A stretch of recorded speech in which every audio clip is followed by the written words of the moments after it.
1000 से 1200 मधुमक्खियों को 1.5 से 2 लाख किलोमीटर घूमना पड़ता है, जो कि पृथ्वी का 3 से 4 गुना चक्कर मारना हुआ।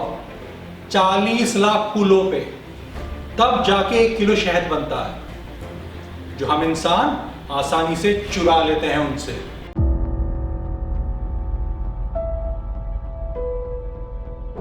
शहद अच्छा खाना है, इस बात से मनाही नहीं है, पर वीगन्स कहते हैं कि शहद से परहेज करें। शहद वीगन नहीं है। क्यों नहीं है? आइए समझते हैं कि शहद किसने बनाया, किसके लिए बनाया और किसने चुराया। वैसे मधुमक्खियां बहुत इंपॉर्टेंट है।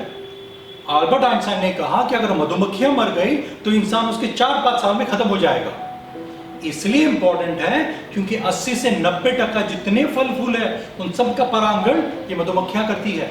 ये सारे पॉलिनेशन मधुमक्खियों की वजह से होता है। ऐसे कुछ और बात करने से पहले आइए समझते हैं मधुमक्खियों की जिंदगी, कैसे चलता है इनका साम्राज्य। इस छत्ते में क्या होता है? वैसे इस छत्ते में 25 से 60 हजार मधुमक्खी होते हैं, जिसमें से सिर्फ एक रानी मधुमक्खी होती है, द क्वीन, और कुछ 100 नर मधुमक्खी, ड्रोन, और बाकी जितने हैं वो सब मादा मधुमक्खी है, वर्कर बीज, कार्य करने वाली मधुमक्खियां। किसी भी छत्ते में रानी मधुमक्खी बहुत इंपॉर्टेंट होती है। सारे मधुमक्खी उसके इर्द गिर्द घूमते हैं। क्यों? समझते हैं। रानी मधुमक्खी जैसे ही बड़ी होती है, जो कि कुछ ही दिनों की बात है, वो हवा में अपना पहला उड़ान लेती है। इसके पीछे बहुत सारे नर मधुमक्खी उड़ के जाते हैं उसे संभोग करने के लिए, पर कुछ एक 15-20 ही सक्सेसफुल होते हैं, और रानी उन सब का वीर्य जो है अपने पेट में जमा कर लेती है और वापस छत्ते में आ जाती है, और अपनी पूरी जिंदगी छत्ते में बैठ वो अंडा देती है। दिन का 1000 से 2000 अंडे, यही काम है रानी मधुमक्खी का। वो अंडा देती रहती है और बच्चे पैदा करती रहती है। नर मधुमक्खी जो होते हैं कुछ ही 100 पूरे छत्ते में, इनका बस एक ही काम, रानी के साथ संभोग करना। बाकी और कुछ काम नहीं करते हैं। ये हवा में उड़ना, संभोग करना, संभोग होते ही ये गिर के मर जाते हैं कुछ ही क्षणों में। बस इतना ही है इनका काम। जो ये वर्कर बीज हैं, मादा मधुमक्खियां, ये पूरा छत्ता संभालती हैं, यही इस पूरा काम करती हैं। सब कुछ, छत्ते को साफ करना, बच्चे को खिलाना, बच्चे को यहाँ से वहां ले जाना, फूलों के पास जाना, ढूंढना, मध लाना, मध को रखना, देखभाल करना, छत्ते में गर्मी संभालना, पूरा काम A to Z ये खुद करते हैं। अपने उम्र के हिसाब से इनका काम डिस्ट्रीब्यूट हो जाता है। बूढ़े हैं तो ये काम, नए हो तो वो काम। और रानी मधुमक्खी जो है वो एक ऐसा खुशबू छोड़ती है जिससे सारे लोग एनर्जाइज रहते हैं। रानी मधुमक्खी सेंटर है। मधुमक्खियां बहुत होशियार है। इनके छत्ते में जितना कार्य होता है ये बहुत कॉम्प्लेक्स है, एकदम कॉम्प्लिकेटेड, लेकिन मधुमक्खियां उसको एकदम परफेक्शन में करती है। रानी मधुमक्खी जो है उसका भी मेंटेनेंस, उसको भी खिलाने पिलाने का काम ये मादा वर्कर मधुमक्खियां करती है।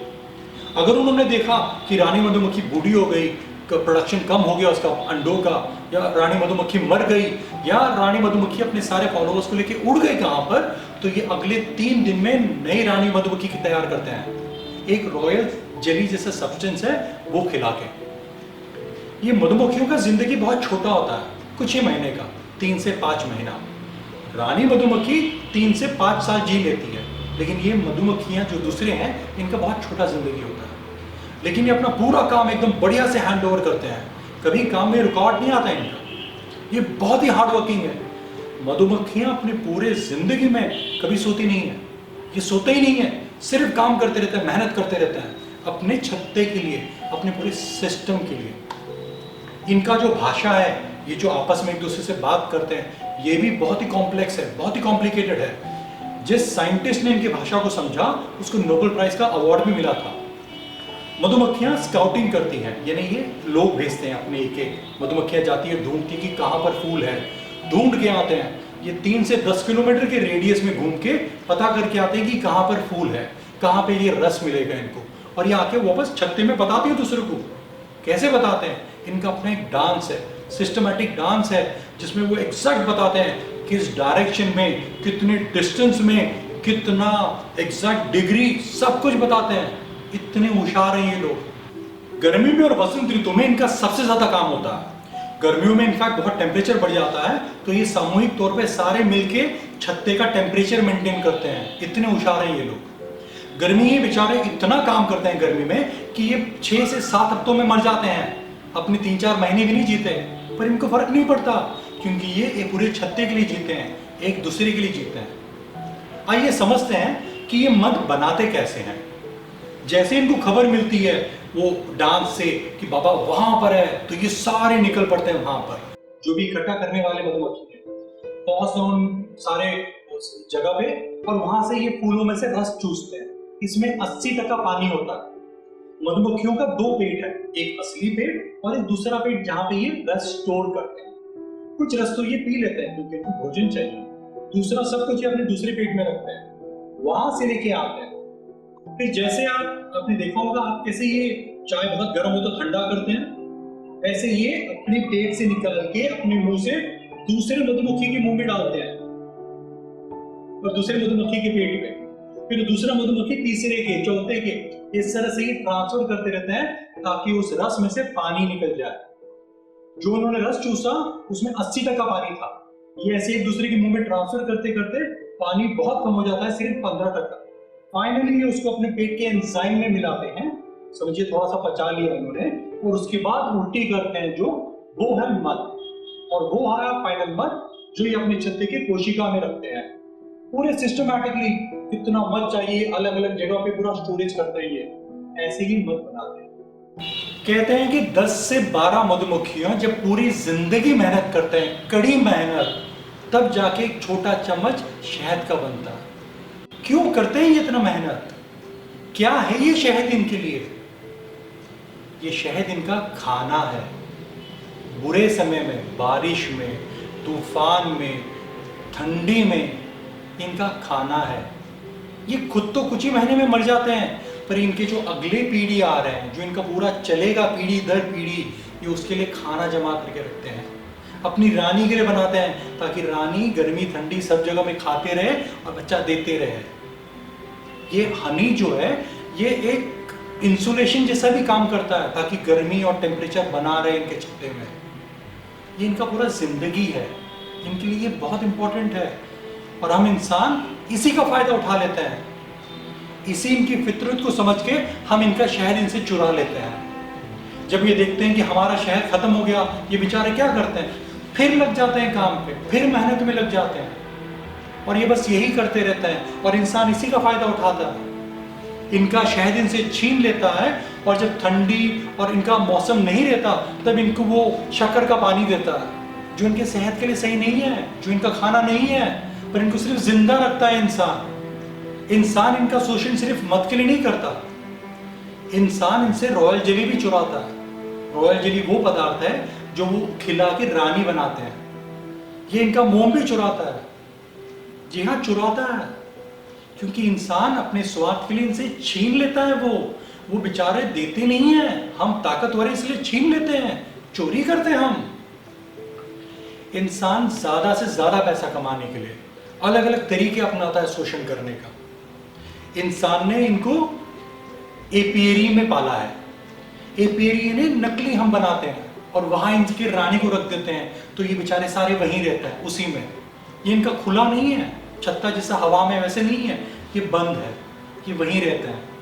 इनकी रानी कहीं उड़ के ना चला जाए, जैसे मैंने बताया स्वामिंग अपने सारे फॉलोअर्स को लेके, तो रानी का कहीं बार ये लोग पंख काट देते हैं, कुछ तो पैर वैर भी काट देते हैं ताकि रानी वहीं पड़ी रहे। और वो एपियरी में इनको नजर आए कि रानी कौन सी है, इसलिए कभी कभी उस पर एक एनामल पेंट मार देते हैं, जिससे रानी और दूसरों को बहुत तकलीफ होता है। किसको अच्छा लगेगा अपने यहाँ पे पेंट मारा हुआ। उसका हम आर्टिफिशियल इंसेमिनेशन भी करते हैं, कृत्रिम गर्भाधारण, वो छोटे से बेचारे रानी मधुमक्खी का, वो उनका पूरा नेचुरल प्रोसेस ही खत्म कर देते हैं हम, सिर्फ अपने काम के लिए फटाफट जैसे हो वैसे। 20,000 प्रकार की मधुमक्खियां हैं, जिसमें से सिर्फ 4 प्रकार के मधुमक्खी शहद बनाते हैं। लालची इंसान सिर्फ इन्हीं को पालता है। रानी का व्यापार करते हैं, रानी मधुमक्खी को यहाँ से वहाँ बेचना।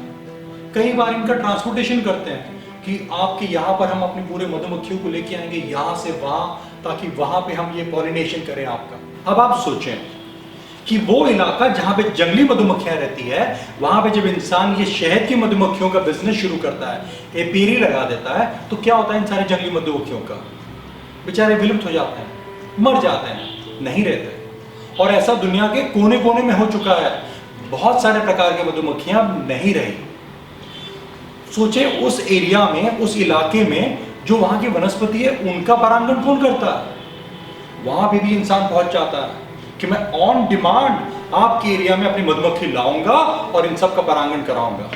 ये बेचारे मधुमक्खियों का पूरा जिंदगी जो है अपने छत्ते के 3 से 10 किलोमीटर की रेडियस में गुजरता है।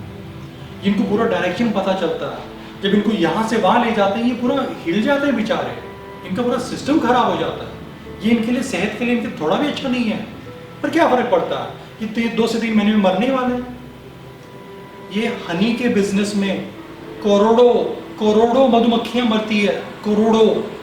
ये एक आध मधुमक्खी नहीं है, करोड़ों में, अरे उससे भी कहीं ज्यादा, और महीने महीने में मर जाते हैं। और जब इनसे ये मध लेते हैं तो कैसे लेते हैं? उन पर पूरा धुआं मारा जाता है। ये धुआं मारना छोटी बात नहीं है मधुमक्खियों के लिए, ये इनके लिए बहुत बड़ा ट्रेजेडी होता है। अगर जंगल में आग लग जाए तो धुआं हो जाता है, इनका पूरा इंस्टिंक्ट हो जाता है कि फटाफट हम ये छत्ते को छोड़ के भागें, जितना हो सके मध लें और भागें। तो ये बौखला जाते हैं बेचारे, बहुत डर जाते हैं। और ये एक बार नहीं होता इनके साथ, बार बार होता है। जब भी इनको हनी लेना होता है तो ये ऐसा करते हैं इनके साथ। और भी कहीं ज्यादा शोषण इंसान अपने स्वार्थ के लिए इनके साथ करते रहता है। कुछ लोग कहते हैं कि क्या कीड़े मकोड़ों की बात कर रहे हो, कीड़े हैं ये, मक्खी हैं ये, इनकी क्या बात करना। पर ये दुनिया में हमारे साथी हैं, ये भी अपनी जिंदगी जीते हैं, क्या इनको अधिकार नहीं है? कुछ लोग ये भी कहते हैं अरे इनमें पेन रिसेप्टर्स नहीं होता, इनको दर्द नहीं होता।